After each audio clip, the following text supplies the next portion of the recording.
Tema saat ini tentang pribadi yang berkarakter yang terdapat dalam ayat pokok Efesus 4 ayat 13. Sampai kita semua telah mencapai kesatuan iman dan pengetahuan yang benar tentang anak Allah, kedewasaan penuh, dan tingkat pertumbuhan yang sesuai dengan kepenuhan Kristus. Setelah orang percaya menerima keselamatan atas pengorbanan Kristus, kemudian kita memasuki perjalanan rohani.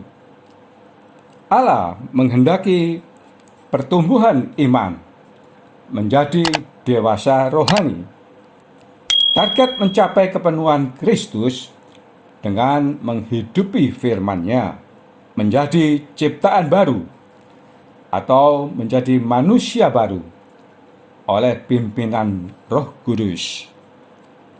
Pembaharuan dalam pikiran, perasaan, dan kehendak kita terjadi terus-menerus selama hidup di bumi ini. Pribadi yang berkarakter adalah menjadi pribadi yang bertransformasi karakter ilahi. Untuk itu, kekasih Tuhan, perjalanan rohani berproses dalam pertama, kepribadian.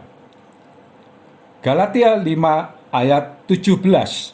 Sebab keinginan daging berlawanan dengan keinginan roh, dan keinginan roh berlawanan dengan keinginan daging. Karena keduanya bertentangan, sehingga kamu setiap kali tidak melakukan apa yang kamu kehendaki. Dalam jiwa manusia terbawa turunan kepribadian manusia sejak kejatuhan manusia pertama. Manusia terputus hubungan roh dengan Allah karena Allah itu roh adanya. Karena dosa memisahkan hubungan kita dengan Allah, di mana pribadi manusia terletak dalam jiwa yang berusaha untuk melakukan firman-Nya, memilih untuk mengikuti keinginan daging atau keinginan roh. Manusia hidup bukan oleh roti saja, tetapi oleh firman Tuhan. Meskipun kepribadian terbentuk sebagai bawaan lahir, yaitu ada tipe pribadi sanguinis, koleris, plekmatis, dan melankolis. Kepribadian dapat dipelajari dan terbentuk menjadi manusia yang beretika dan bermoral dan tentunya berkarakter. Untuk itu, maukah kekasih Tuhan hidup mengikuti keinginan roh? Perjalanan rohani berproses dalam kedua, karakter ilahi atau karakter Kristus yang terdapat dalam Galatia 2 ayat 20. Namun aku hidup, tetapi bukan aku lagi, aku sendiri yang hidup, melainkan Kristus yang hidup di dalam aku. Dan hidupku yang kuhidupi sekarang di dalam daging adalah hidup oleh iman dalam anak Allah yang telah mengasihi aku dan menyerahkan dirinya untuk aku. Menjalani hidup oleh iman ini membentuk karakter yang Tuhan mau. Apa yang kita lakukan dalam perkataan dan perbuatan setiap hari membentuk kebiasaan. Dengan siapa kita bergaul setiap hari. Terpenting bagaimana dengan jam doa kita. Tentu dengan membaca firman Tuhan, juga dengan merenungkan dan melakukan firman-Nya setiap hari. Hidup mengikuti teladan Kristus, maka kebiasaan akan membentuk karakter.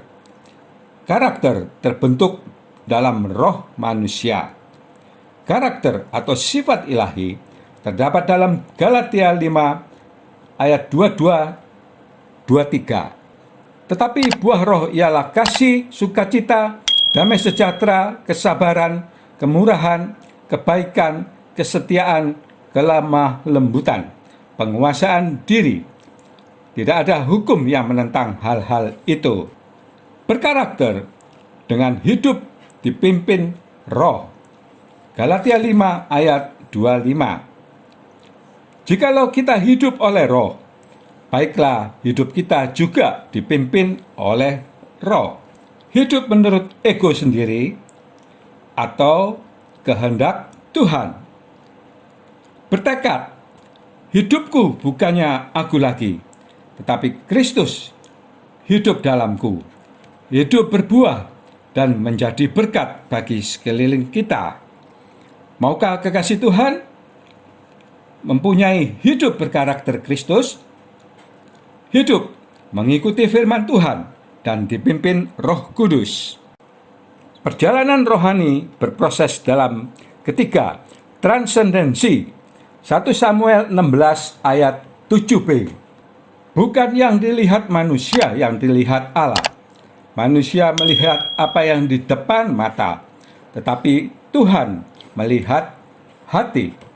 Hubungan manusia dengan Allah yang tidak terbatas terjadi menurut respon penerimaan manusia akan kuasa kasih Allah.